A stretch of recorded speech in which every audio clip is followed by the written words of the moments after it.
If you were to ask me what I'm most scared of, I'd probably just tell you I don't know, because it's generally something I don't really think about.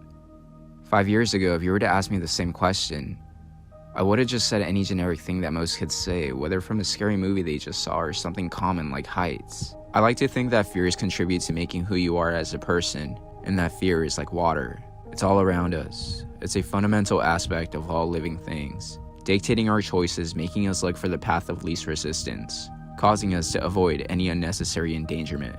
But just like water, it can consume you. It can paralyze you with its freezing temperatures and make you feel helpless, sometimes even alone. This is why over the years my idea of what is fear and what it is like to be scared has drastically changed. I say I don't know when referring about my fears because I really don't know how exactly to convey that which I'm most scared of.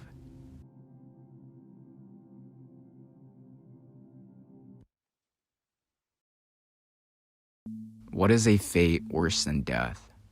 Maybe you heard that phrase somewhere in literature or a film, but have you ever stopped and thought to yourself, what is in fact a fate worse than death?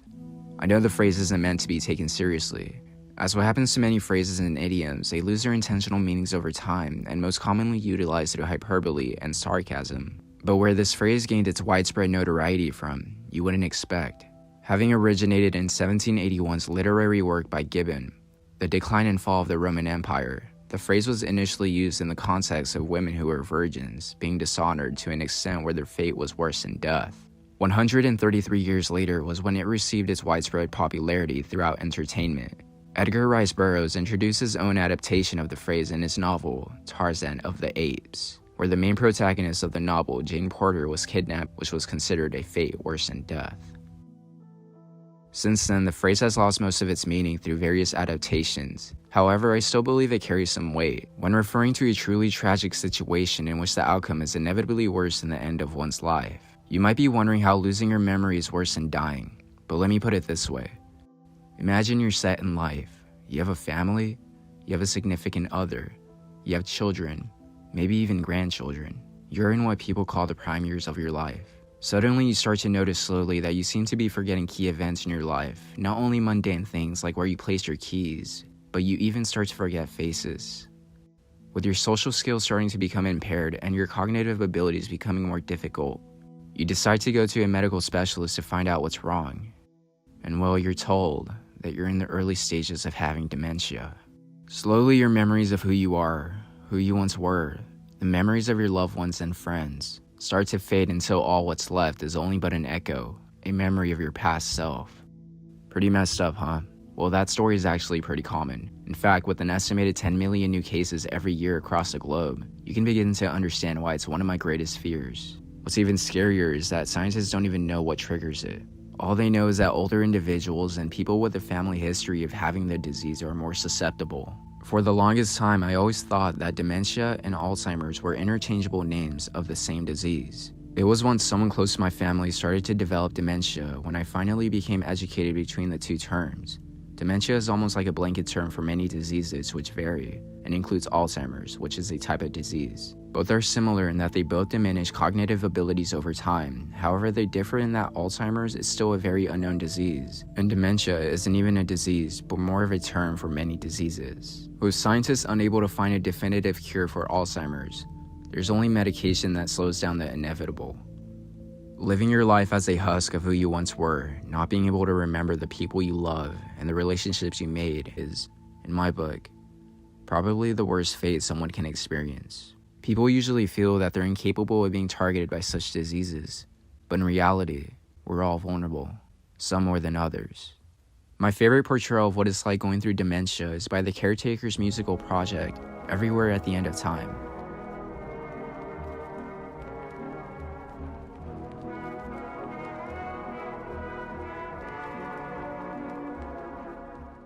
There is no denying that this project is a profound and introspective masterpiece of the caretaker's heartbreaking depiction, spending his last days on this planet as everything around him becomes more and more clouded, until finally, it all ends. I highly encourage you to check out this project on your own. There is truly nothing quite like it. This project is a group of 6 different albums, each taking you through a mournful journey past the 6 stages of dementia. You could also check out a bucket of Jake's video on it, as I feel his synopsis provides more context and understanding behind this desolate masterpiece. I remember after first listening to the entire project, I was taken back by how different it was from everything else. As it took me through the 6 stages, I was introduced into a highly misunderstood world of dementia. Each song was painting a more clear picture in my head as the hours flew one by one. I started to grow heartbroken. I felt like I was starting to gain an understanding of how truly devastating it was for those unfortunate enough to undergo such hardship. I didn't even know a word existed for having such a specific fear, and I believe that despite having such a long and unconventional name, the phobia is actually pretty common, more than you think. Many people might not know it, but this phobia was actually indirectly referenced in Pixar Animation's Coco. Yeah, believe it or not, that movie from a couple years ago that won the 2 Academy Awards, the one with Miguel and his really cute dog Dante, they both get sent on a journey through the land of the dead. The mission being to find his great-great-grandfather in order to be transported back to life. The central theme of the movie has to do with death and the legacy that you leave behind. With his great-great-grandfather being the so-called famous musician Ernesto de la Cruz, Miguel is fixated in following in his footsteps, until the truth came crashing down on him that Ernesto de la Cruz is just a fraud who robbed his actual great-great-grandfather Hector of his guitar and his song, Remember Me. And with Miguel's great-grandmother Coco suffering from dementia, all her memories of her father Hector were starting to disappear, causing Hector's legacy and all the memories of him to slowly vanish forever alongside Hector in the afterlife. Luckily, this doesn't happen though, since Miguel returns back to the land of the living and restores Coco's memory of her father, forever immortalizing him within the family shrine and in their memories. I think this movie does an outstanding job conveying exactly how profound it is to leave your legacy and to be remembered.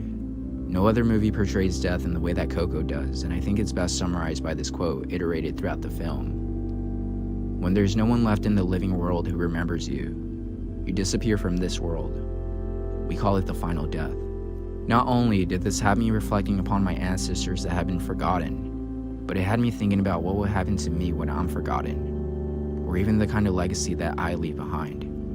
The importance of leaving a legacy, and the sorrowful realities of growing old, such as the caretakers everywhere at the end of time. Coco is a beautiful artistic creation coming from a place of sadness, but sometimes it's best to embrace that sadness, and in my case, embrace my fears, because like I said in the beginning of the video, I believe having fears not only keeps you grounded in reality, but contributes to making who you are as a person. And in my case, I'm just a kid who's a bit scared of the formidable yet exciting future that is yet to come. I think that's what's so beautiful about art. Despite it being conveyed in all sorts of shapes and sizes, it's crazy to think how some things just impact you the hardest, making you question who you are as a person and leave you introspectively reflecting, or at the very least gazing upon a profound composition that is left only for you to determine its hidden secrets.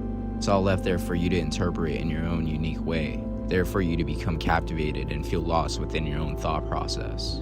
Just as what I believe happened to William Utermohlen. William Utermohlen was a UK-based artist who unfortunately became diagnosed with Alzheimer's in 1995. During that period between 1990 to 2000, William was in the process of creating his last and most well-known series of paintings, famously known as the William Utermohlen Self-Portraits. Bound by the untimely clutches of Alzheimer's, William knew death was imminent. The doctors prescribed William with a new experimental medication that would require him to be under constant supervision, and I believe this is when William started to notice that he was losing a sense of who he was. As a result, William decided that he would begin to paint self-portraits of himself in a desperate attempt to understand his own mind. These paintings were the final outcome of William Utermohlen's heartbreaking effort to explain his altered self. These last self-portraits, painted between 1995 and 2001, are truly unique artistic, medical, and psychological documents. They portray a man doomed, yet fighting to preserve his identity and his place in the world in the face of an implacable disease encroaching on his mind and senses. With courage and perseverance, William adapts at each point his unique style and technique to the growing limitations of his perception and motor skills to produce images that communicate with clarity and on a level beyond words.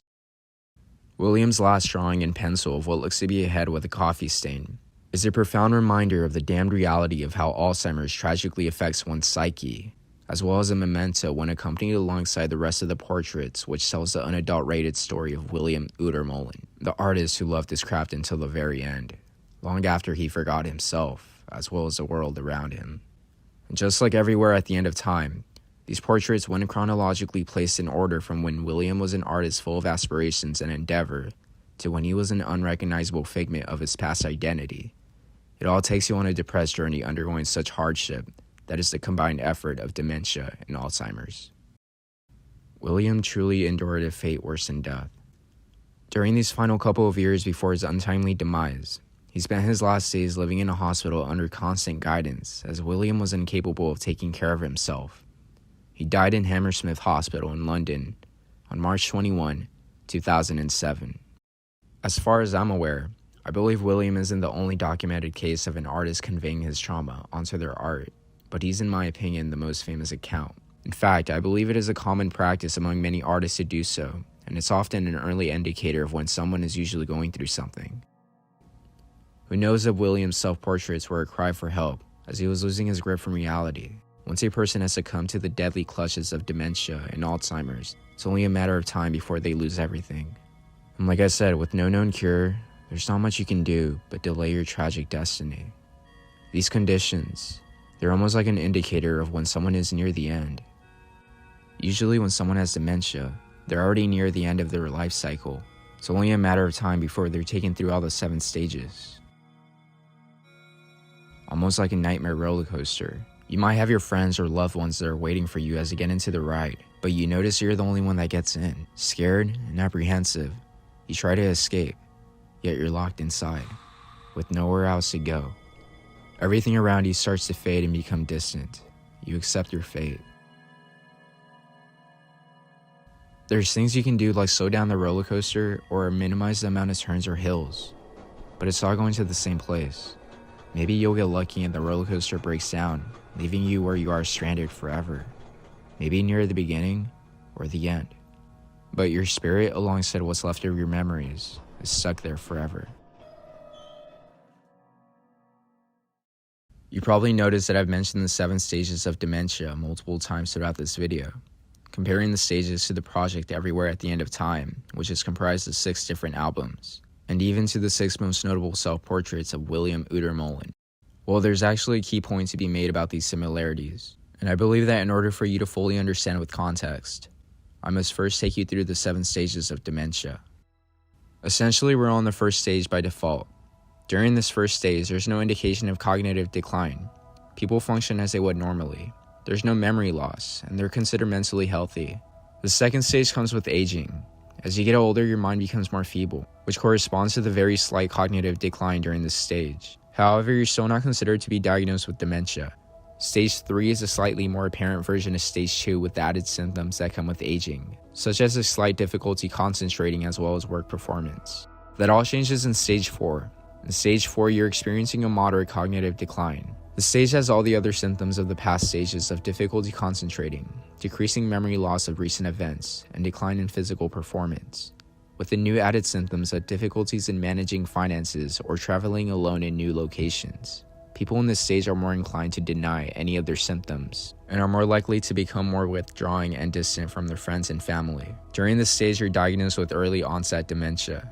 As your condition worsens, you're taken into Stage 5, moderately severe cognitive decline. During this stage, people are more often aware of your symptoms as they become more pronounced. Major memory deficiencies, assistance being required for daily activities. Memory loss is more prominent, and may include relevant aspects of one's life being forgotten, such as where they are. This is considered mid-stage dementia.